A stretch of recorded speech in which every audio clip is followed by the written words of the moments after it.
Добрый вечер, друзья! Итак, самые значимые моменты в спорте за последние 24 часа. Ингушские спортсмены успешно выступили на всероссийском турнире Кубок Эльбруса по олимпийскому тэквондо. По итогам выступления сборная Ингушетии завоевала 8 медалей. Среди юношей от 18 до 21 года победителями турнира стали Асхаб Боков в весовой категории до 37 килограммов и Абдулмалик Муталиев до 33 килограммов. Бронзовые награды в этой же возрастной категории выиграли Иса Камурзу 61 кг и Дамир Тимурзиев 33 кг. Младшие юноши сборной Ингушетии завоевали золотую и одну серебряную медали. Золото в весе до 28 кг завоевал Азамат Тибоев. Серебряные медали в активе у Абдулмалика Миржоева в весе 41 кг, Мухаммада Муталиева 32 кг и у Басира Камурзоева в весе до 28 кг.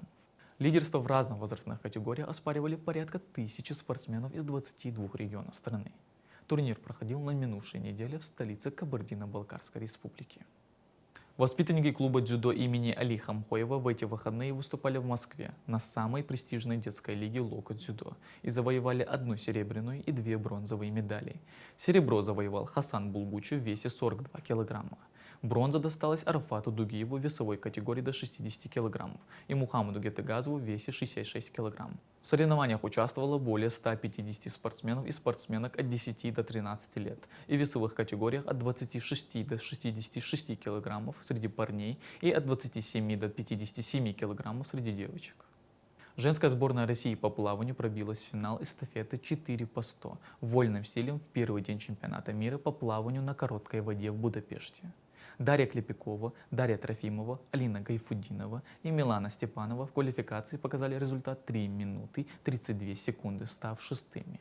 Андрей Минаков, Александр Щеголев, Дмитрий Жаворонков и Павел Самусенко отобрались в финал мужской эстафеты 4 по 100 вольным стилем с результатом 3 минуты 7 секунд и 0,4 миллисекунды, став также шестыми. Отмечу, что ранее 26 российских пловцов вошли в обновленный список Международной Федерации водных видов спорта нейтральных спортсменов, имеющих право участвовать в международных турнирах. Непобежденный ингушский боец UFC Маусар Евлоев поднялся на 4-ю строчку официального рейтинга полулегкого веса UFC. На первом месте находится Илия Тапурия с рекордом 16-0. Отмечу, что Маусар за 19 боев ни разу не проигрывал. В последнем бою Маусар единогласным решением судей победил американского экс-чемпиона Алджемейна Стерлинга. На этом наш земляк останавливаться не собирается.